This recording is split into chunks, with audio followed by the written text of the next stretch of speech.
अब जैसे पुण्यात्माओं ये त्योहार मनाए जाते हैं, एक भक्त कह रहा था, एक नहीं बहुत से ऐसे भक्त में मिलते हैं, एक दो याद रह जाता है।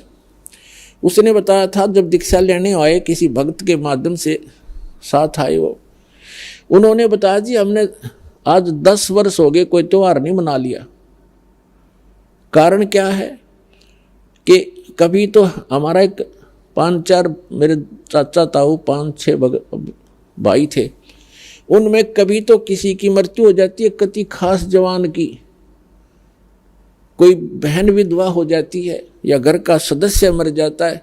हमने 10 वर्ष हो गए कोई त्योहार नहीं बना लिया। तो पुण्यात्माओं अब वो त्योहार क्यों नहीं मना रहे? और जिनके या बिजली ना गिरी है वो नाचें गाँव बकवाद करें, खाक त्योहार यहाँ पर तो कहते हैं, परमात्मा कहते हैं कि यदि आपको समर्थ की शरण मिल गई फिर तो यहाँ आप खुशी मना सकते हो, और वो खुशी भी राम नाम में, भक्ति में। आपका ये त्योहार है सत्संग में आना, परमात्मा की भक्ति करो, सेवा करो, सिमरन करो, दान करो जैसा आपके हाथ से छूटे। तो ये आपकी जो है ना त्योहार है। इसके अतिरिक्त आप क्या देखा दास ने, ये होली मनाते हैं। होली जब से हमें ज्ञान हुआ है हमारे बच्चे भी नहीं करते, छोटे छोटे बच्चे भी अपने घरों में रहते हैं, उस दिन बाहर नहीं निकलते, क्योंकि समाज में ये ज़्यादा परंपरा प्रचलित है। तो उस दिन क्या करेंगे, गंदा पानी, रेत, गाँव में मतलब बहुत बुरा हाल है, और लाल मुँह कर लेंगे बांदर की तरह, सारे दिन धक्के खांदे आंडे, और हम अपना बैठ कर भजन करें दरवाज़ा बंद करके। अब जैसे अब ये आएगी क्या नाम, पूर्णमासी, रक्षाबंधन कहते हैं, सारी उल्टी परंपरा काल की। एक बहन बता रही थी जब दीक्षा ली उसने, और ये उसको ये सब मर्यादाएं बताएगी, सत्संग सुनाए जाते हैं। पहले थोड़ी संगत थी, 100, 200, 400 भक्त आ जाते थे, बैठ जाते थे, सब अब अपनी सुनाया करते थे मेरे पास बैठ के। तो एक बहन कह रही थी जी आप, पहली बार तो मैंने दुख हुआ था इस बात का जब ये सुना कि भाई रक्षाबंधन भी भाई का नहीं बांधना है। तो अब मुझे पता चला कि मैं रक्षाबंधन वाले दिन अपने भाई के रक्षा बांधने के लिए गई थी, रक्षाबंधन राखी बांधन खातिर गई थी, और मेरा भाई किसी कामवश मोटरसाइकिल पर गया हुआ था और उसकी इंतजार कर रही थी। अब क्या हुआ कि शाम के समय दुर्घटनाग्रस्त हो गया मेरा भाई, मृत्यु होगी, और उसका शव आया। ओए होए, अब पुण्यात्माओं हम रक्षाबंधन किस लिए बांधते हैं भाई का, बहन, कि हमारी रक्षा करे।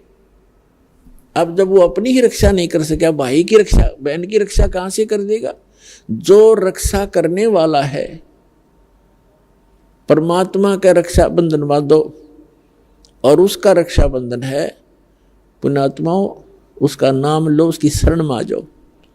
भाई की भी रक्षा और बहन की भी रक्षा, बच्चों की भी रक्षा, अपनी भी रक्षा, पति पत्नी की भी रक्षा। तो हम भूल चुके हैं इन परंपराओं में, परमात्मा को भूल गए और अपने ही इस मकड़ी वाले जाल में फंस कर जीवन नाश कर जाते हैं। तो पुण्यात्माओं इन परंपराओं से हमने वापस होना पड़ेगा और उसी मार्ग पर आए। हम जैसे सफ़र कर रहे हैं तो सफ़र के अंदर ज़्यादा सामान लेकर के नहीं चला जा सकता। तो ये जितनी परंपराएं हैं ये हमने लाद रखी है बेमतलब की, इनसे हल्का होकर ही हम इस सफ़र पर सफल होंगे और इनको हटाना होगा।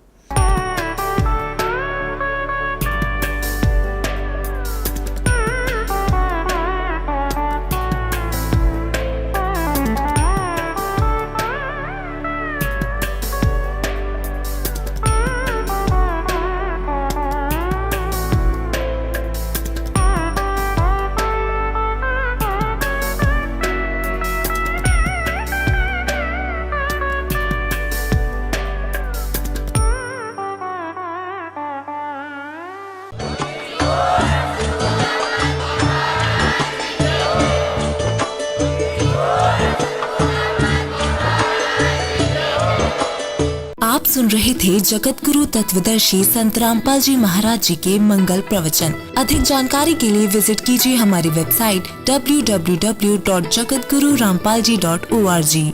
संत रामपाल जी महाराज जी के शुभ आशीर्वाद से पूरे विश्व भर में 500 से भी ज्यादा नाम दीक्षा केंद्र हैं, जिन पर संत रामपाल जी महाराज जी द्वारा ऑनलाइन निशुल्क नाम दीक्षा दी जा रही है। अपने नजदीकी नाम दीक्षा केंद्र का पता करने के लिए संपर्क करें 8222880541।